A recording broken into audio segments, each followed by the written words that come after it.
Let's be real. We're all told to just focus more and avoid distractions. But what if the whole system, the whole digital world, is designed to work against that? Today, we're going to get into the nitty-gritty of how to actually win back your attention. So let's just kick things off with this question, because it really hits home.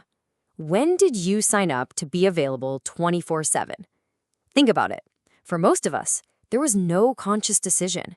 We just kind of slipped into this reality where we're always on call for every ping, email, and notification. And look, this is why we have to talk about this.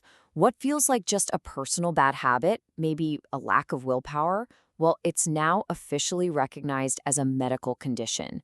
We're not just fighting a distraction. We're up against something that's wired deep into our psychology. And get this isn't even a new thing. A survey from way back in 2011 showed just how big this problem was becoming. A whopping 56% of the generation born in the 80s were checking messages constantly. And it wasn't just the younger folks. About a third of Gen X was doing it too. This affects pretty much everybody. And the stakes here, well, they are incredibly high. A distracted driving expert from the University of Utah laid it out pretty clearly. When you're texting and driving, your odds of getting in an accident are 8 times higher. 8. That's a huge, huge risk to take for what's probably a meaningless notification. All right, so with all that said, let's bring this home.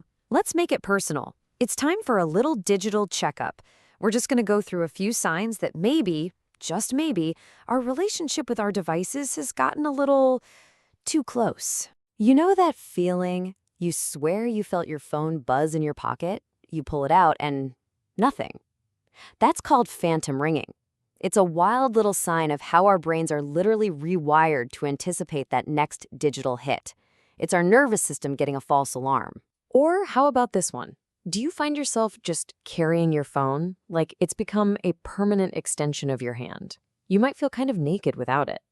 It's another one of those super telling signs of just how deeply these devices are integrated into our lives. Okay, moment of truth. Let's do a quick self-assessment.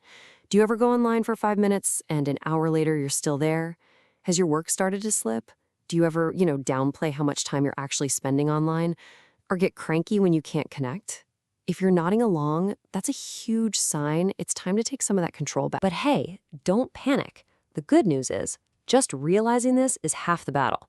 And the fixes? They're actually way simpler than you might think. You don't have to throw your phone in a lake. We're talking about a few small, powerful changes you can start making like today. Here's a great place to start. It's called the 15-minute focus challenge. It's super simple. First, you pick one thing, your email, your phone, whatever, and you turn it off. Put it in another room. Second, you just work on one single thing for 15 minutes. And third, and this is the most important part, you just notice how it feels. The point isn't just productivity, it's about feeling that space. And I love this little rule of thumb from focus expert Jürgen Wolf. It's so simple, it's brilliant. He just says, think of how many times you check your email. Now, divide that number by 2. I mean, what's your number? 30 times a day? 40? Cutting it in half sounds extreme, but he points out that almost nobody actually needs to check their email more than 2 or 3 times a day. Wild, right? This is all about working smarter, not just harder. It's about matching your task to your body's natural energy. You know that time of day when you're sharpest? For a lot of us, that's the morning. That's when you should tackle your hardest, most creative work. And then save the brain-dead stuff, like checking email, for when your energy naturally dips later in the day. And if you need another reason to stop multitasking, get this.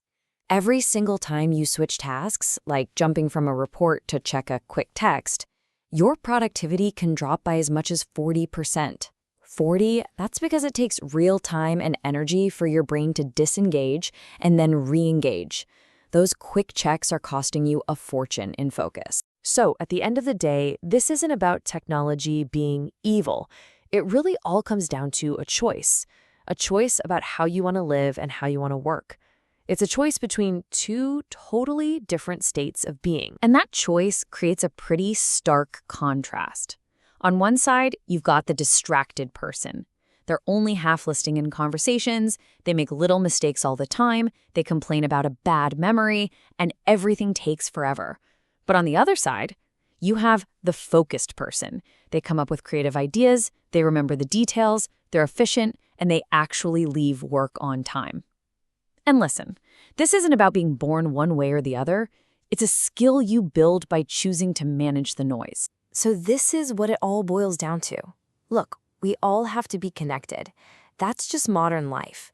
But we also desperately need to be disconnected, to think, to create, to rest, to actually be present.